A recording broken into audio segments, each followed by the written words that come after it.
अस्सलाम वालेकुम dear students, उम्मीद है कि आप तमाम अहबाब खैर वाफियत से होंगे। एक्सरसाइज 1 क्वेश्चन नंबर 1.3 का क्वेश्चन नंबर 6 दोबारा से करेंगे।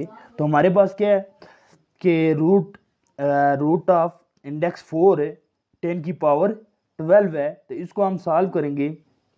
तो आप देखें हमारे पास क्या आ जाएगा, 10 की पावर हम लिख सकते हैं 10 की पावर 12 और होल पावर कितनी आ जाएगी 1/4।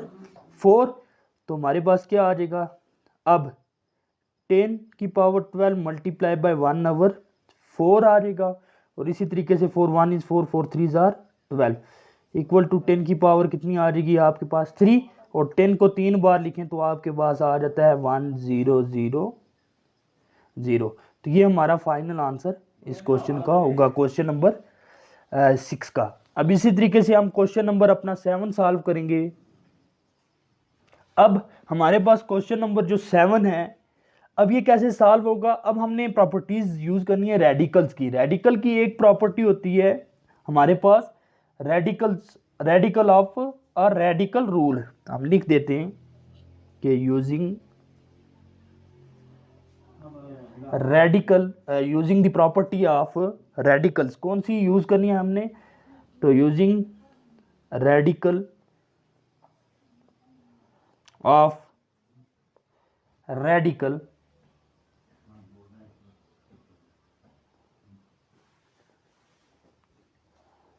तो ये रूल हम यूज करेंगे। इसका क्या मतलब है, मैं रफ में आपको बता देता हूं। ये रफ अमल है। इसका मतलब है कि आपके पास अगर ऐसे हो m, अंदर आपके पास n, और यहाँ पे आपके पास क्या हो, आपके पास आ जाएगा सिंपल कोई भी टर्म हो सकती है, लाजमी नहीं है। तो आपने ये करना है कि रेडिकल ऑफ रेडिकल m और n आपस में मल्टीप्लाई हो जाएंगे, यानी m मल्टीप्लाई बाय n, और अंदर क्या आ जाएगा a, यानी सिंगल रूट में ये क्या हो जाएगा, कन्वर्ट हो जाएगा। तो अब हम यूज कर रहे हैं रेडिकल ऑफ रेडिकल रूल है। तो इसका क्या मतलब है कि हम एक रूट लेंगे तो हम क्या कर देंगे 3 मल्टीप्लाई बाय 2, और 121 की पावर कितनी आ जाएगी हमारे पास 3 आ जाएगी। अब 3 2 जार कितना हो गया 6 हो गया हमारे पास। अब अंदर कितना आ गया 121 की पावर 3। ठीक है, अब सिंगल रूट में कन्वर्ट हो गया ये हमारे पास। अब हम 121 है, अगर 121 को तोड़ा जाए तो 11 11 11 121। तो हम लिख सकते हैं 11 मल्टीप्लाई बाय 11 होल पावर कितनी आ गई हमारे पास 3, और इंडेक्स हमारा 6 आ गया है। ठीक है, इसी तरीके से अब दोबारा से हम रूट ऑफ 6, अब 11 का हम स्क्वायर कर सकते हैं, 11 का स्क्वायर, और होल पावर इसकी कितनी आ गई 3। अब रूट ऑफ, अब 3 2 जार 6, 11 की पावर हम लिख सकते हैं 6, और यहाँ पे इंडेक्स भी कितना है हमारा 6 है।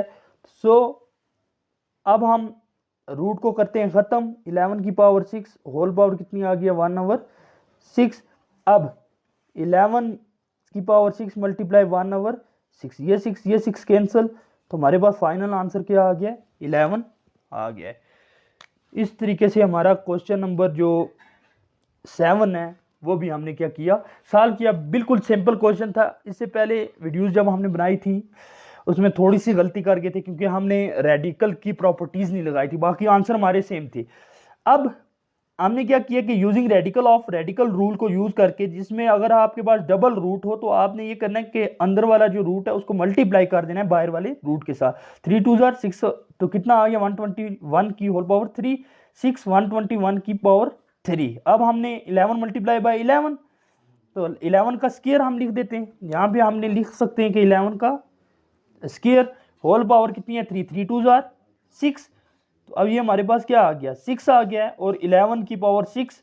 अब हमने रूट को खत्म किया, इंडेक्स इसका कितना है 6 है, तो 1/6 आ जाएगा। ये 6 से कैंसिल, तो हमारे पास क्या आ गया 11। इस तरीके से क्वेश्चन नंबर 7 जो है वो भी हमने सॉल्व किया। अब हम क्वेश्चन नंबर सॉल्व करेंगे, क्वेश्चन नंबर 8। क्वेश्चन नंबर 8 है हमारे पास कि इंडेक्स ऑफ 12 रूट ऑफ 216 की पावर 4। तो अब आपने इसको सॉल्व करना है। तो आप देखें, एक बार हम क्वेश्चन दोबारा से रिपीट कर देते हैं। 12 216 की पावर 4।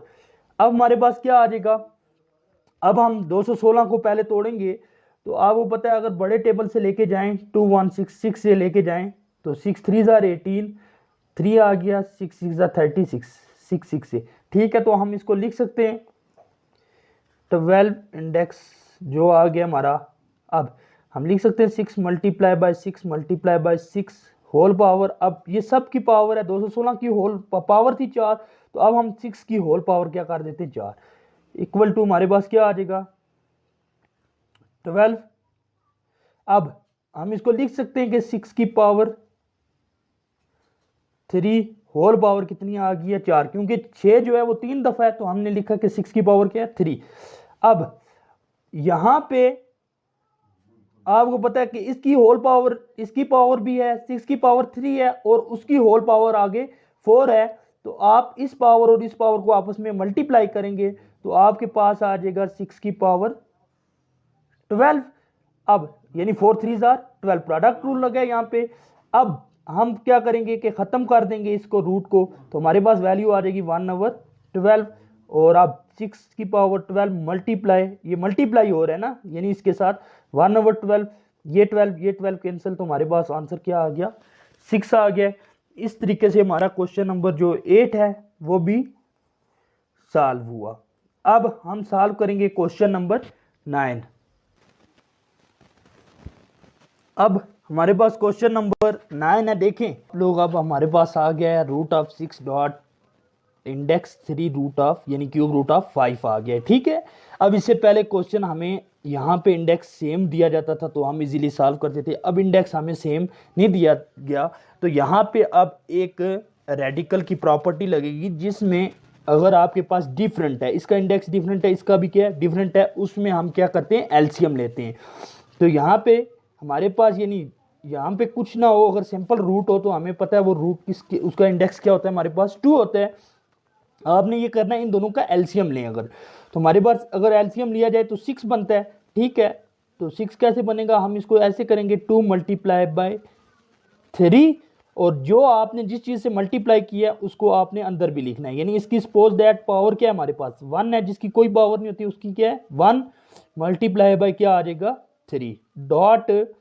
अब हमारे पास क्या आएगा, यहाँ पे भी सपोज दैट क्या है 5 है, अब 3 2 जार 6, अब हम लिख सकते हैं 3 मल्टीप्लाई बाय 2 ताकि इनका इंडेक्स क्या हो सेम हो एक पॉइंट पे।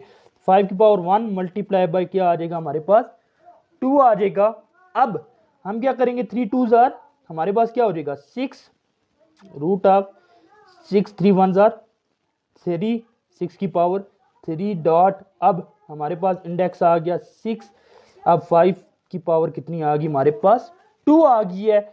अब हमने क्या करना है रूट, अब इंडेक्स दोनों का सेम है तो हम लिख सकते हैं क्योंकि हमारा इंडेक्स क्या है कि सेम है 6 की पावर 3 मल्टीप्लाई बाय 5 की पावर 2। अब आप ये कर दें, अब 6 इंडेक्स 6 इसी तरीके से 6 की पावर 3 यानी 6 को 3 बार लिखें मल्टीप्लाई 6 मल्टीप्लाई बाय 6, ये हमारे पास 216 आ गया, और मल्टीप्लाई बाय 5 की पावर 2 क्या मतलब है 25। अब आपके पास 6, अब इन दोनों को आप क्या करें मल्टीप्लाई कर लें तो आपके पास आ जाता है 5400। तो यही हमारा इस क्वेश्चन में क्या है आंसर है, ठीक है। 216 को 25 से मल्टीप्लाई किया तो हमारे पास आ गया है 5400, यानी रूट ऑफ 6 क्या आ गया हमारे पास 5400। इस तरीके से हमारा क्वेश्चन नंबर 9 जो है वो सॉल्व हुआ। फिर स्टूडेंट जैसे हमने प्रीवियस क्वेश्चन किया था, देखें अब इसका भी इंडेक्स डिफरेंट है, इसका भी इंडेक्स डिफरेंट है, तो हमने एक लॉ देखा है जिस लॉ के तहत एक प्रॉपर्टी है इंक्रीजिंग नाम से, ठीक है। हमारे पास एक प्रॉपर्टी है इंक्रीजिंग द इंडेक्स रूल, उसमें यह है कि आपने इंक्रीज कर देना यानी एलसीएम ले लेना है। अब देखिए हमारे पास क्वेश्चन है कि 5 3, ठीक है। अब इनका एलसीएम बनता है हमारे पास पता है 15 बन जाता है। हम सबसे पहले क्वेश्चन लिख देते हैं डॉट 5y²। अब हम यूज करेंगे इंक्रीजिंग द इंडेक्स रूल की प्रॉपर्टी यूज करेंगे रेडिकल की, तो हमारे पास क्या होगा हम मल्टीप्लाई कर सकते हैं, यानी हम कर सकते हैं 3 मल्टीप्लाई बाय 5 ताकि ये एक जगह पे। अब जिसके साथ मल्टीप्लाई किया उसको अंदर भी आपने क्या कर देना है, मल्टीप्लाई कर देना है। अब हमारे पास आ गया, अब यहाँ पे 5 है तो हम 5 मल्टीप्लाई बाय क्या कर देंगे, 3 कर देंगे। तो y की पावर 2 मल्टीप्लाई बाय हमारे पास क्या आ जाएगा, 3 आ जाएगा, इक्वल टू, अब 5 3 आर 15, x की पावर 5 चौके 20, डॉट इंडेक्स कितना आ गया 15, y की पावर 6। अब देखें आप, अब इंडेक्स दोनों का क्या हो गया, सेम हो गया, इंडेक्स क्या आ गया 15, और हम लिख सकते हैं x की पावर 20 मल्टीप्लाई y की पावर 6। तो हमारे पास ये क्या हो जाएगा, x की पावर 20 मल्टीप्लाई y की पावर 6। तो यही हमारा क्या है, आंसर है। तरीके से हमारा क्वेश्चन नंबर 10 भी कंप्लीट हुआ। अपना ख्याल रखिएगा। अल्लाह नेगेवान।